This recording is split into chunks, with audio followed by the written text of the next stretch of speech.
I'm the Director of Stewardship and Development at the Diocese, and with me, I'm Jill Parks, who drinks coffee. And is Director of Communications.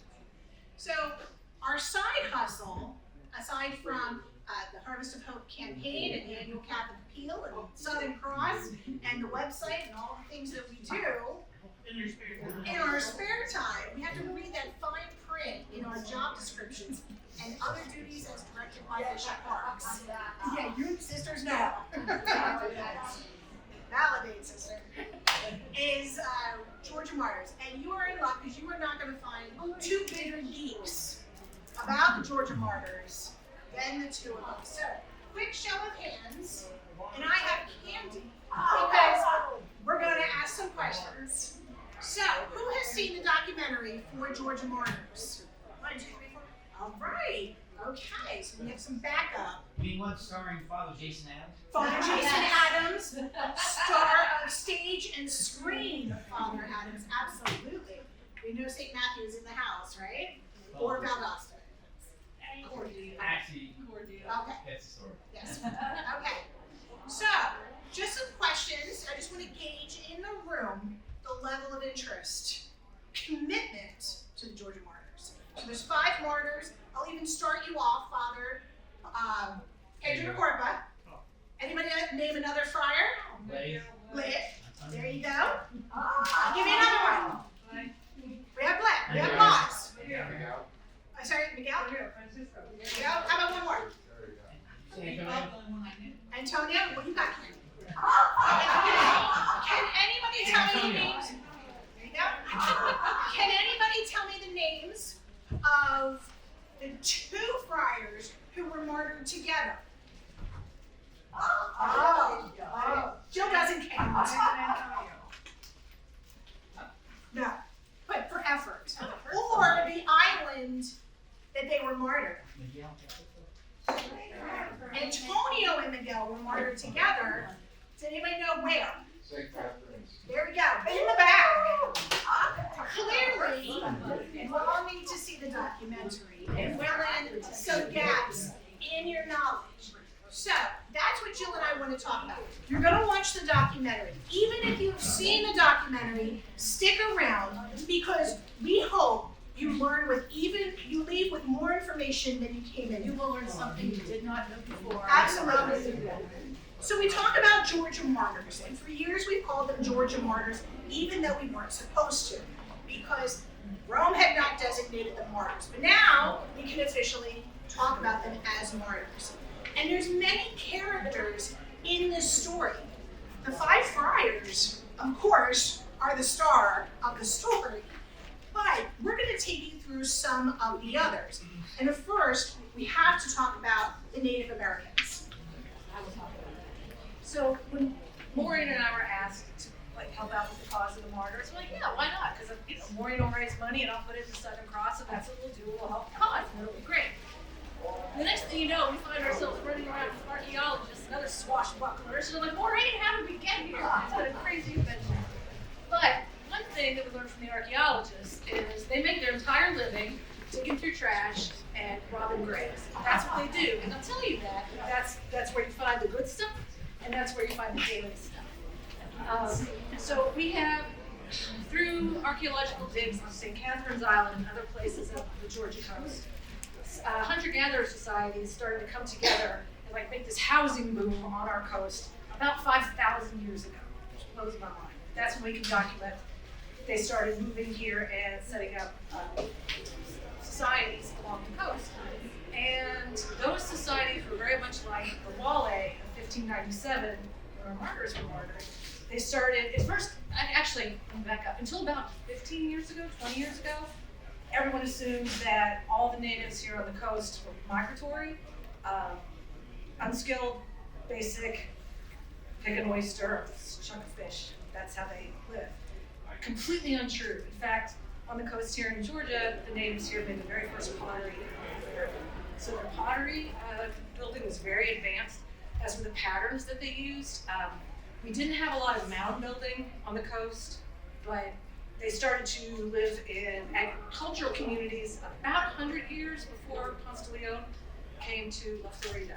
So they were very ahead for their time. That's kind of been a shocker as we've been digging in the trash and robbing graves. So that was something good. Now, by the time of the Martyrs, the Wale occupied a territory from the Ogeechee to the Altamont.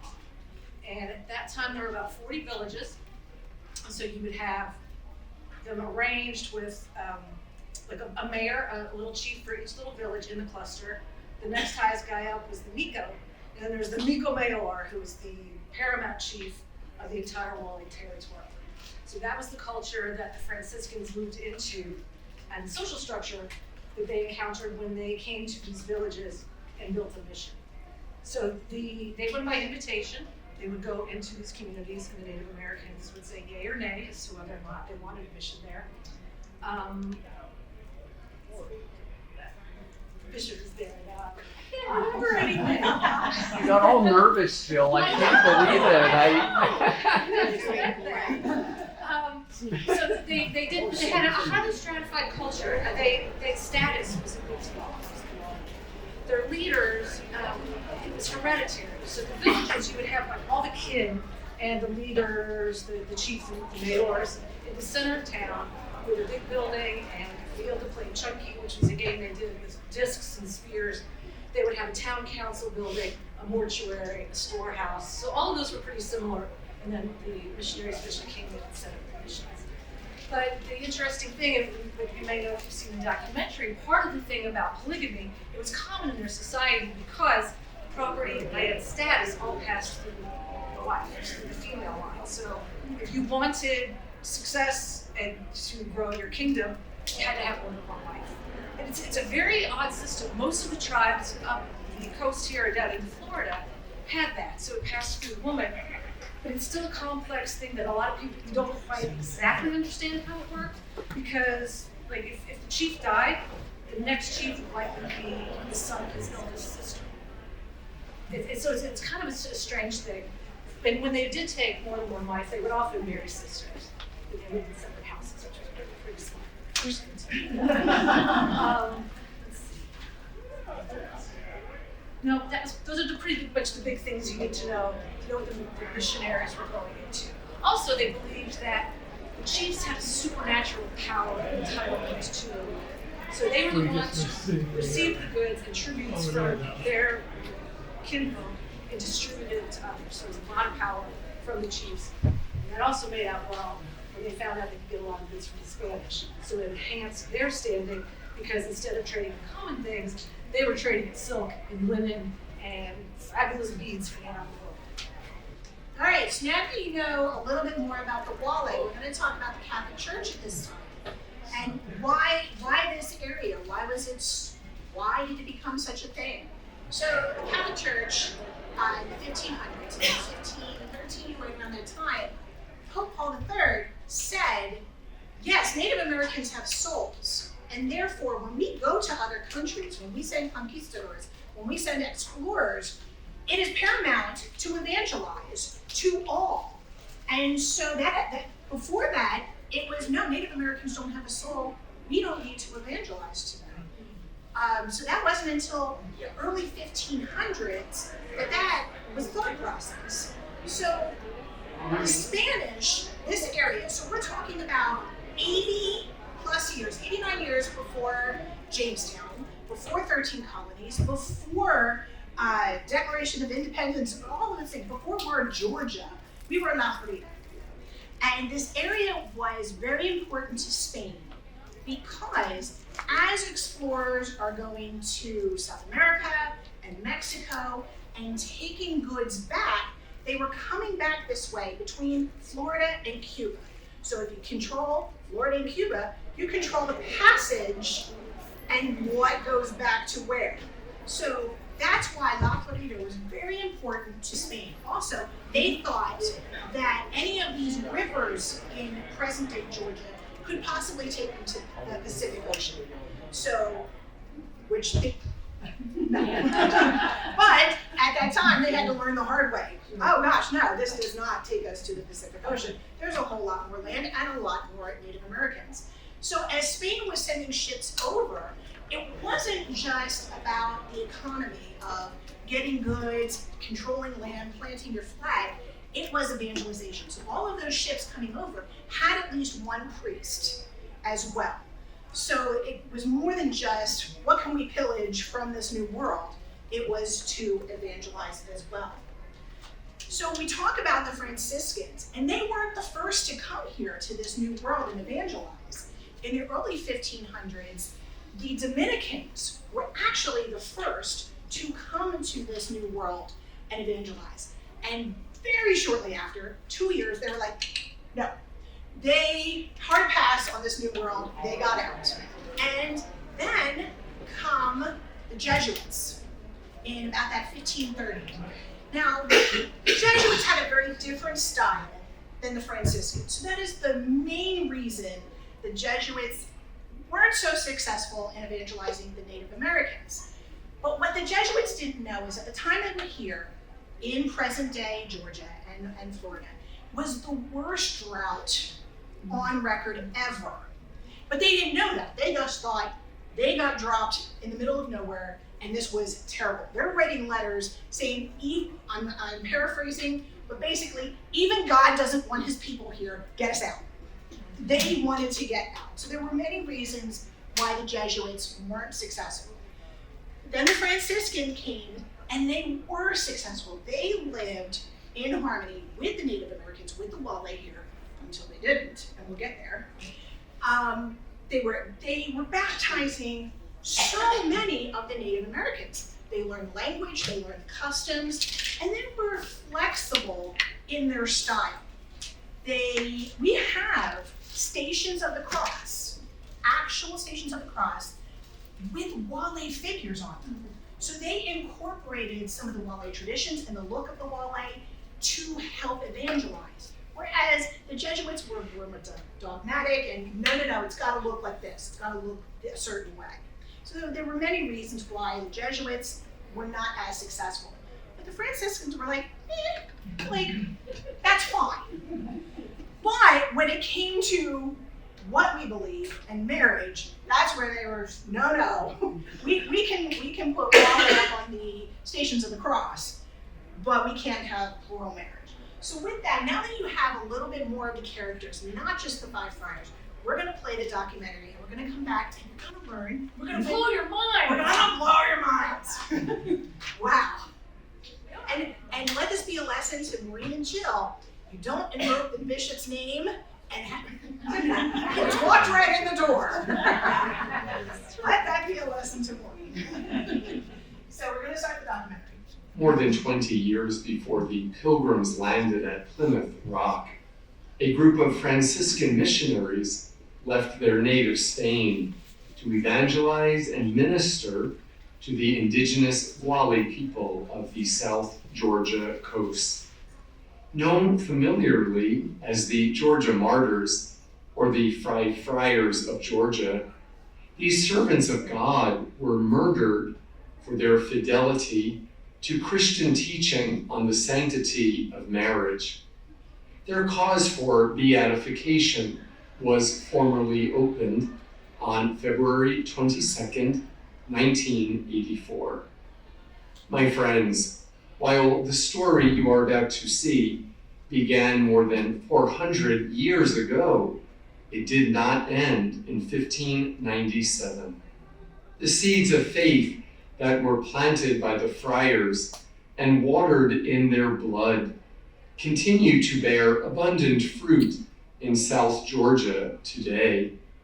Our local church is alive, aflame with the love of God that burns ever brightly, but never consumes. As Bishop of the Diocese of Savannah, I would like to invite you to meet Friar Pedro de Corpa, Friar Blas Rodriguez, Friar Miguel de Añón, Friar Antonio de Badajoz, and Friar Francisco de Berascola, our ancestors in faith who gave all they had for the sake of the gospel.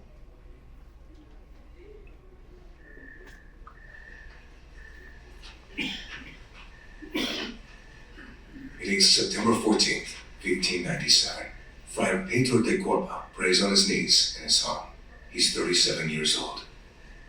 It's the last day of his life. The steamy, humid summer morning in coastal Georgia has almost turned to fall.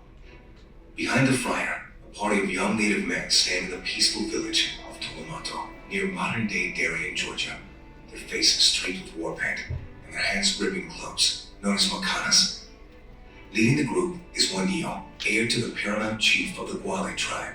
The warrior strikes suddenly and without warning. They kill him by using a macana, which is somewhat of a club that the Guale used at that time for war.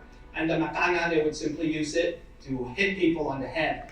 And it was an immediate death, a strong blow to the head. We know that after Pedro was killed, Juanillo takes his head, he's decapitated, and they place his head on top of a pole and place the head of Pedro close to the water where the mission of Tolomato was, as a warning of what had happened. The sultry salt marshes of what is now coastal Georgia in the southeastern United States will soon run red with the blood of 5 Spanish missionaries. Though many details are lost in the mists of time, the chilling events of these fateful days are forever seared into the memory of the church. The murderous rampage continues. On September 16th, the war party comes for Friar Blas Rodriguez, who serves the mission in the nearby village of Tupiki. Friar Blas begs his killers to let him say mass before they murder him, and the Indians consent. He was allowed to celebrate Mass before his death, and knowing that he was going to die, distributed everything he had to the people around him. The young man sees all of the sacred objects from the church. Knowing he is going to be murdered, Friar Blas's final act is one of generosity and forgiveness. 2 agonizing days later, Father Blas's life is cut short by a macana blow to the head. Further south, on what is now known as St. Catherine's Island, 2 more Franciscans are warned that trouble is coming. Brother Antonio de Badajoz and Friar Miguel de Añon refuse to abandon their parishioners at the mission of Guale. They're told that you're going to die. But where do you really run? You know? I mean, when you're in the middle of a palmetto forest, they make a decision that they're not going to leave. They made a choice not to abandon the Guale people, even though it almost certainly meant their death. On September 17th, Friar Miguel celebrates Mass and leads Friar Antonio in 4 hours of prayer. Historical research has revealed that the priests were celebrating the feast of the Stigmata of St. Francis, their patron. So if you were facing death, what an incredible liturgy to celebrate. Death comes more cruelly for the 2 men. At first, the war party hesitates to kill the beloved priests. But then an unbaptized Indian rushes forward and beats Friar Miguel with his macana. A second warrior deals the death blow to both men. Some days later, Friar Francisco de Verascala is returned to his mission of Asao.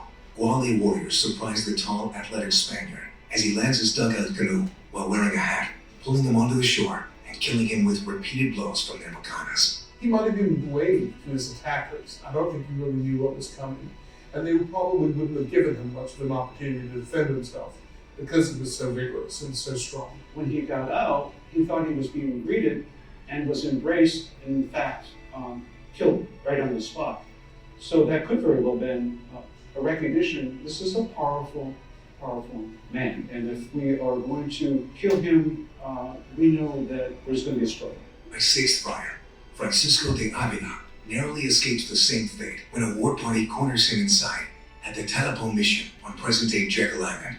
Wounded, beaten, and tortured, Friar Francisco is forced to endure 9 months of captivity, but escapes the ordeal with his life. Friar Francisco de Avila is the one who got away. He's the one who lives to tell the story. What sparked the murders of the 5 friars?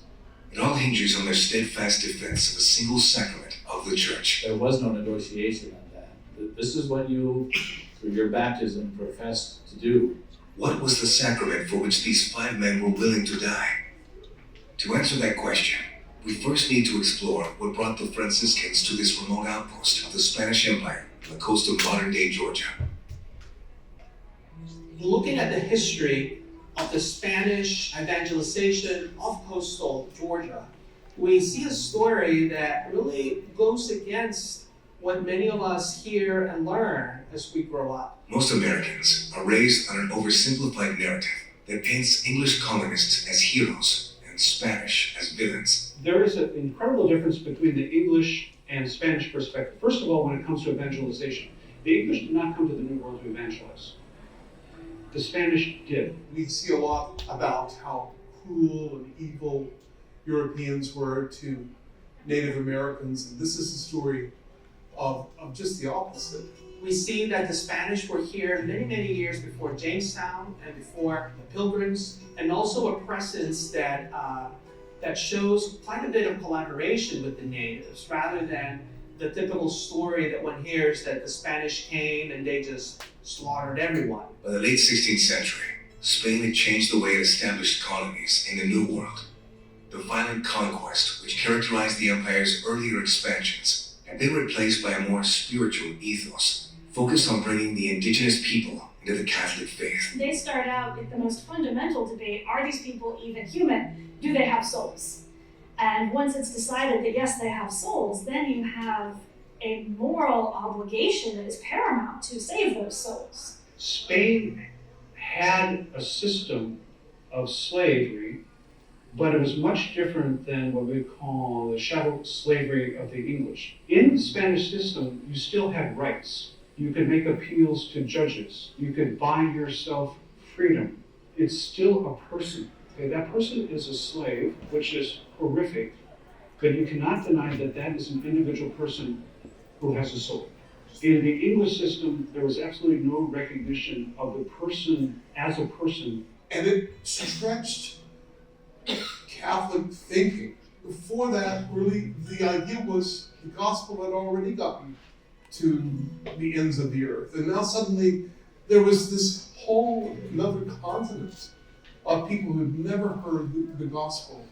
And so these men, driven by their passion for the Lord, they went literally to the ends of the earth. As opposed to their English rivals, who would soon arrive with colonies to the north, the Spanish, by this time, had abolished the enslavement of Native Americans and gave the natives certain rights as subjects of the Spanish Empire. The Spanish passed the new laws of 1542, which make it illegal to enslave Indians. The natives were respected as part of the empire, where the Spanish wanted the natives to be part of what they were doing when compared to who the English thought the natives were and what role or no role the natives were going to play. The object of Spain's efforts on the coast north of St. Augustine, Florida, in present-day Georgia, were the Guale, a now-vanished tribe which once populated between the Okeechee River in the north and the Altamaha River in the south.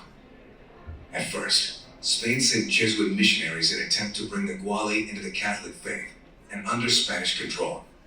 The Jesuits really aren't quite ready for this level of cultural difference, the gaps that they have to bridge. They were a more, I would say, rigid group, kind of law and order group, black and white group. I mean, they believed in things yes and no, and nothing in between. The Jesuits were founded in the 16th century, so when they came to Florida among the Wali, they were really a recent order. And they were all highly educated, and they literally came in almost like academics, explaining everything. And because of that sort of rigorous, dogmatic approach, they didn't get many converts. They were there to provide, to teach, and then to leave. Whereas the friars, we believed that it took time for people to come to a certain point of belief. When the Jesuits failed, Franciscan friars found a fertile mission field suited to their more relaxed philosophy. The Franciscans come later. They have 70 years of experience working in Mexico, working in Peru, working in Central America, and they have a system for acquire the language, learn about the culture, figure out what the cultural idioms are, and then use those to communicate. Because abstract concepts like the dichotomy of good and evil are difficult to translate without a good understanding of local idioms. Well, the Franciscans were actually the first to go out and begin integrating themselves into the Wali as residents. They were accepted into the communities in part because they came out sort of like a Peace Corps effort. They also permitted the Native Americans to integrate some of their own practices into their new Catholic faith, such as burying their dead with grave goods in the mission churchyard, or fashioning guale faces into the carvings on the Stations of the Cross in the mission churches. The flavor of Christianity, of Catholicism that was developed in a Franciscan mission province to some extent reflected local practice. The Franciscan missionaries serving with the guale were among the best and brightest Spain and the Catholic Church had to offer. These were men who had been educated in some of the finest schools in Spain. These were like astronauts. These were amazing people. These are some of the top people that are being sent. In other words, educators, novice masters, leaders of the community, famous preachers. They understood themselves as an international vanguard in many ways. There was no other idea of life that was more compelling than being a missionary. Francis of Assisi himself was a missionary. Friar Pedro de Corpa, the first missionary to die in 1597, was one of the most experienced in the region. He had a good command of the local guale language, and his mission in the village of Tolomato, which was essentially the capital of the Guale chiefdom, was the most prominent in the region. Friar Pedro de Corpa was born in a small farming town in the Villa region of Spain. If you go to the parish church of Villandilla today, you can see the baptismal font where Pedro de Corpa was baptized. We know that he was the most seasoned, the most experienced. He had been here the longest compared to some other friars. And Pedro de Corpa was warmly embraced. He lived among the Guale without a military presence, without soldiers. He was welcomed by the Guale and was effective in baptizing them and building a mission and serving as the head missionary. Friar Blas Rodriguez, who served the mission in the village of Tupiqui, was in his 50s when he died. Friar Blas was from the Spanish province of Placos, which is in western Spain, close to the present-day Portuguese border.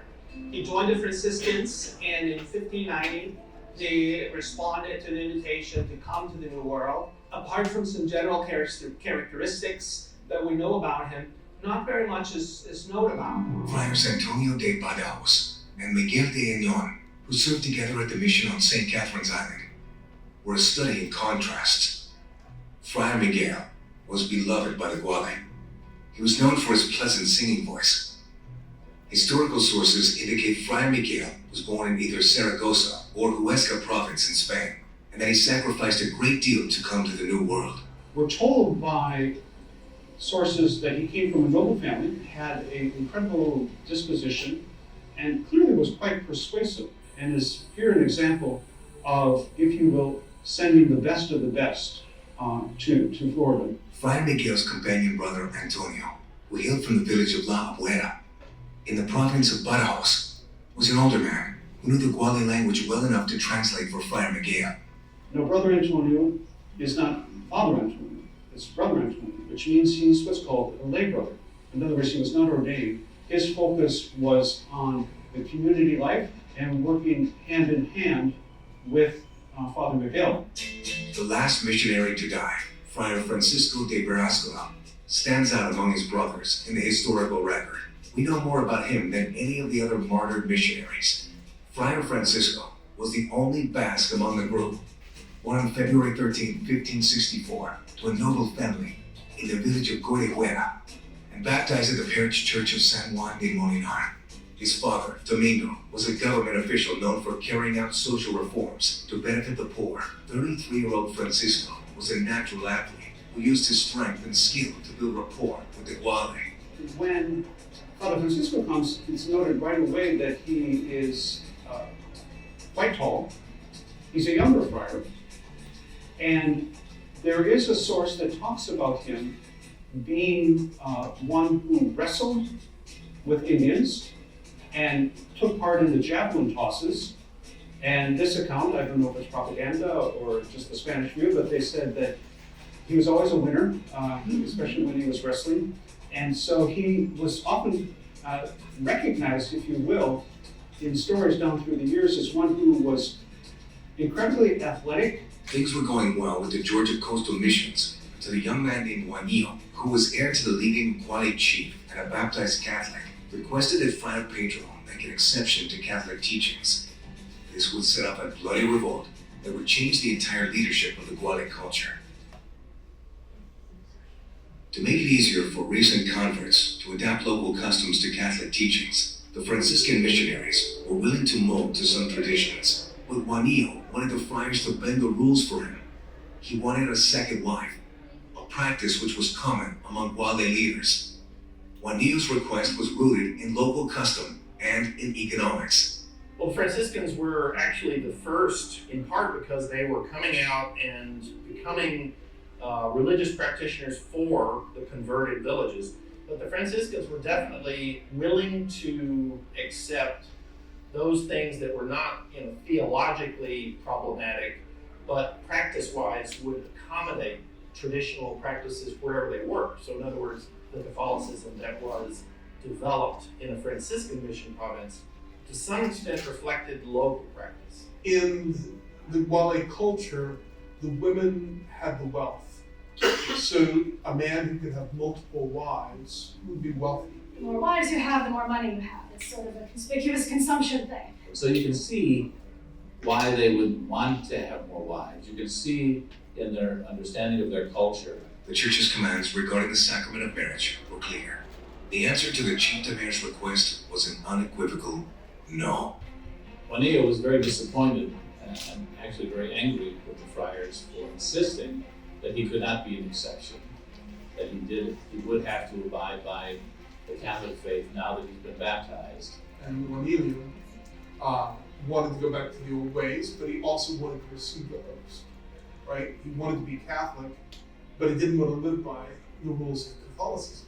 The friars' staunch refusal to grant the request also caused an earthquake in the Guale political structure. And so when the friars said, no, that's not appropriate for a Christian, they essentially interfered in chiefly succession by disinheriting and choosing a different chief instead of the legitimate Guale leader. The friars probably did not understand what they had set in motion. They could not deviate from the Church's teaching on the sacraments. But it essentially implied that if he did not follow their admonition, he could not become amigo mayor. In the aftermath of the 5 murders, new leaders emerged to rule in the coastal villages, and over time, a rival Guale chief named Don Domingo took bloody revenge for the friars' deaths and made peace with the Spanish authorities. Historians point out that it is Don Domingo's version of events which have shaped the official narrative. This is what kind of creates this mystery for us, because the friars were clearly a target, but it's not clear whether they were the only target. It's possible that indigenous leaders like Don Domingo are then taking advantage of that and leveraging it for their own purposes. So some would suggest that this revolt of Juanillo was not simply Juanillo and his grievances, but it was more of a general uprising in which a number of different chiefs were involved. Regardless of the various factors which played into the decision to murder the missionaries, it is believed that Friar de Corpa's staunch defense of marriage is the match which lit the fire. The friars all knew that they had placed their lives on the line when they left everything behind and sailed for the New World. These Franciscans came sort of with the understanding that part of their mission might involve martyrdom. These were people who did not shy away from the notion of dying, trying to spread their faith. It's similar to someone joining the armed forces in the United States, going to a place of conflict, knowing that they may never come back. They believe in the gospel and in the message of Jesus Christ so strongly that they're willing to give their life in defense of it. In the years after their deaths, the friar's sacrifice was chronicled by Luis Geronimo de Ora, a Peruvian Franciscan who visited the area in the early 17th century and interviewed Spanish officials and native eyewitnesses. The story was also repeated in Friar Alonso Gregorio de Escobedo's epic poem, La Florida. There is also evidence that the deaths of these brave men didn't end Catholicism in the area. Instead, it helped the faith to become more deeply rooted among local Native Americans. A group of Catholic Indians from the Timucua tribe bravely refused to recant their faith near present-day Darien, Georgia in 1661. Instead of rejecting Christianity in the face of death, Creek Indians were basically presenting them with that option. Abandon the Christian God and come with us or die. many of them chose to be burned and martyrs' deaths.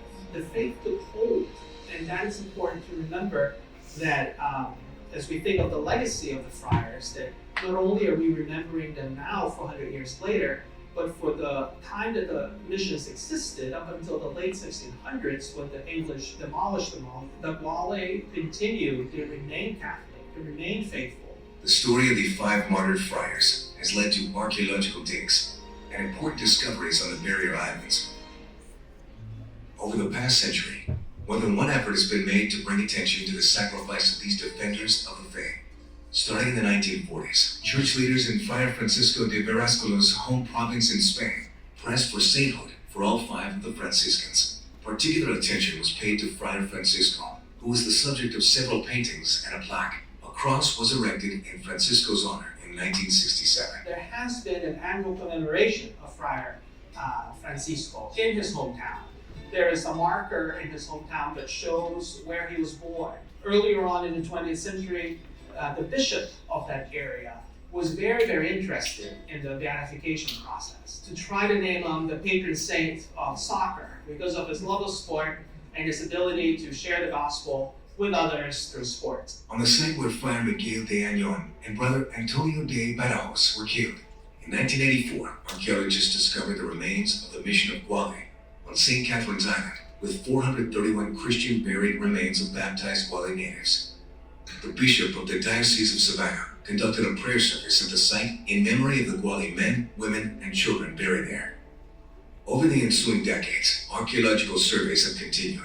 Discoveries have included countless artifacts revealing the daily lives of the Gwale Indians on the island both before and after the missionaries arrived. The idea was to create something that feels like a place someone might want to pray, feels like a church, represents the church, but still allows archaeologists to be able to do work if they need to, and also allows visitors to come there and pray without having sandspurs in their knees.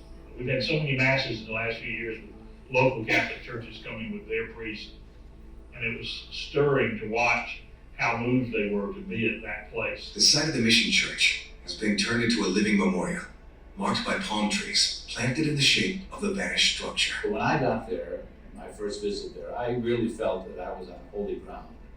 And so it was a very, very moving experience for me to be on that island and to be able to celebrate the sacrament of the Eucharist on or near the very same spot that they did. Providentially coinciding with the discovery of the mission of Gwale was the opening of the cause for the beatification of Friar Pedro de Corpa and companions by the Franciscan Holy Name Province in New York and the Catholic Diocese of Savannah. They believe these men died as martyrs for the faith due to their defense of the sacrament of marriage. Whenever a cause for beatification or canonization is presented to Rome, there always has to be an organization that is sponsoring it, that is responsible for the promotion of it, for the research, for all the various steps that are required. The priests throughout the years who have led this effort have been Franciscan friars of the Holy Name province. It is only in the last few years that the Diocese of Savannah, in conjunction with the Holy Name province, has taken a more active role when it comes to promoting the story of the martyrs. Over the years, many people have helped carry the torch for the cause. Father Charles Bird, a parish priest, commissioned the creation of a retablo, a small painting depicting the 5 Franciscans. It begins the process of giving these very real men who we know lived a personality, and that helps us to connect to them. Unlike many saints, there are no surviving physical remains of Friar de Corpa and his companions. In terms of the beatification process, it is important to know where the body is, to find the body, for there to be a place where the faithful can go and pray. It's usually tied to a place of pilgrimage, a place to gather. So unfortunately, with these 5 friars, we do not have their bodies, any of them. The bodies of Friar Pedro de Corpa, Friar Blas Rodriguez, and Friar Francisco de Verascola were all eventually buried near the spots where they died and have never been found. Spanish soldiers discovered the mangled remains of Friar Miguel Añón and Brother Antonio Badajoz, buried near the entrance to their church on St. Catherine's Island. Some or all of the bones were brought back to Spanish headquarters in St. Augustine, where they remained until 1763, when they likely were moved to Havana, Cuba. Over the centuries, the relics have been lost, but the story of the five friars and the stand they made for the sacrament of marriage remain as an inspiration for Christians today. I think at this time, the Georgia Martyrs play a very important role in upholding the institution of marriage and the holiness of marriage and the covenant and the commitment of marriage. Because what we're finding today is a trend in being rather casual about marriage. If things don't work out, we just separate and we end our relationship and we look for someone else to marry or to have a relationship with. There isn't that sense of commitment, that level of commitment that existed years ago and certainly in times of these martyrs. I think more than ever, what the five Georgia martyrs have brought to us is a greater respect for one another and the commitments that we make to one another. The lives of Pedro de Corpa and his companion friars are an example for each and every one of us of courage, of courageous living. We have great admiration, respect, and even devotion to martyrs in our church history, those who have died in defending the faith. And they become heroes in our life. They become the heroes for the Christians of today. What we need to do as Catholics is to appreciate broadly our Catholic history. To know that we have a history that's rich and that's deep.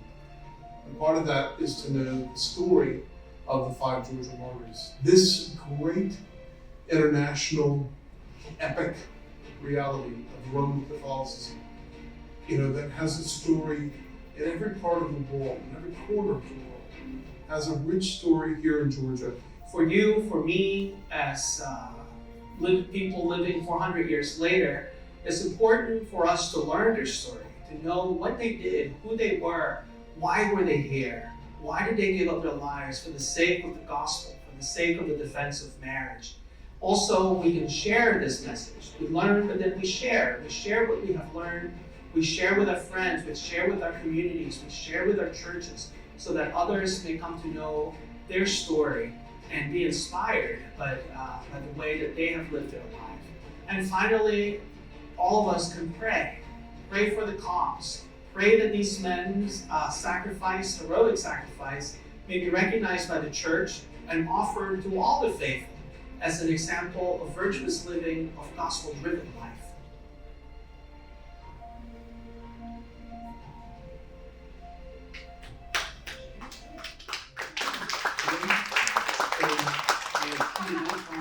Okay, Brad, can you get the lights? Okay, so even though that documentary aired for the first time about a year and a half ago, we did the script for that around 2019, 2020. Took a couple years filming it, COVID and everything. But we have learned more since this documentary is aired. So remember the part in the documentary when they talked about Francisco being lost? He's the only one. Okay. Remember the part when they said that we don't have any remains of them at all, and all got lost? Well, Maureen and I were reading some stuff one day, and there was a mention of during an archaeological dig in the 50s at Fort King George, like Sheila Caldwell, who was the archaeologist, came in with part of a skull. They were like, "Where's Pedro de Corpa?" She probably said it nicer. Pedro de Corpa. But they're like, "Ha ha ha," and they put it on a shelf. For 40 years it sat at Fort King George. And so, in the early 2000s, Father Conrad Harkins, who is the promoter of the cause for the Franciscans, got some researchers to analyze the DNA of his skull. And they were not able to prove that it wasn't. The age was right for our friars. They're European. The time frame was right. But judging where they found it around Fort King George, it would have been either Pedro de Corpa or Francisco de their skull. There was another test done 2009 maybe, still could not prove that it wasn't. So in archaeological terms, that's pretty amazing because if there were a Spaniard dead there, we wouldn't know who they were. we're testing them again, because techniques have gotten so much better over time since we did it. We don't have the results yet because we're trying to be quiet about it. And Fort King George is working with us because the site manager there was an altar boy in St. Simon's and grew up with the Martyrs. And he's only been the site manager for a few months, but he's way into this too. In fact, Fort King George has developed a tour that you can go and it's a Martyrs Ranger tour. So anyway, we don't know yet, but you did know that before you came in this room, so we may have a relic in time for Beatifications. If the test comes back, that, because Basque can be tested now genetically, where it couldn't 20 years ago. If that skull comes back and it's Basque, it's Francisco, that's definitive. He's the only one that was Basque. We know it's a male in his late 30s, early 40s, not Native American, of European descent. If that skull comes back Basque, we know it's Francisco. If it's not Basque, it is likely to be Pedro. So that is more information that nobody knows except you in this room. So, because if killed by Makana blow, they would usually, pardon me, hit you here. Not part of the script. But that's what we have. So Yes. it's no longer at Fort King George. Don't go looking for it. It's an undisclosed location. But we may have a relic in time for beatification. So I want to jump ahead now. We've been talking about all the cast of characters. There's still a few more. Maybe if we have enough time, we'll jump into them. But we want to talk about the cause for beatification and where that is now. We've always called them colloquially Georgia Martyrs because it was just easier to say. The 5 friars and the patron of Corpora and his companions, blah, blah, blah. We call them Georgia Martyrs. But now we can call them the Georgia Martyrs because Rome has, after 40 years, said yes. We agree with your pasticcio, your position paper. They died for the faith. They are martyrs in the Catholic faith. So this cause started in the 1950s. The Franciscans moved it for 30, 40 years until 1984, and it was transitioned to the diocese under Bishop Lassar. So 40 years and 4 bishops have moved this forward to where we are now. So Bishop Parks got the call, the email actually, he was just looking at his email and got an email from Rome like, congratulations, they're getting beatified. Oh my gosh! So yes, beatification in 2026. We are working with Rome right now on the date. It is likely to be this time next year. We don't have an exact date right now. We have to work with the Franciscans to make sure that date works for them. A cardinal will have to come here to Savannah from Rome for the beatification, so we are working on the logistics now. So that is all about where the cause is. Yes. Anything else? Oh, so now we want to talk to you about your homework assignment when you leave this room. We don't want you to drive home like, that was a really good documentary. Yes, it was. And that's the end of that. We need everyone to do the 3 Ps when they leave here. Pray. Pray. You've been praying for the cause. Those of you who know about it, great. Continue praying because just one miracle, and now we're talking about canonization. So now that they're declared martyrs, we only need 1 miracle, not 2. 1 miracle for canonization. So continue to pray for this cause. Promote. We want to take this show to your parishes, to your groups, CCW, Knights of Columbus, to your parish. And you see the displays up front. There are 20 of these panels.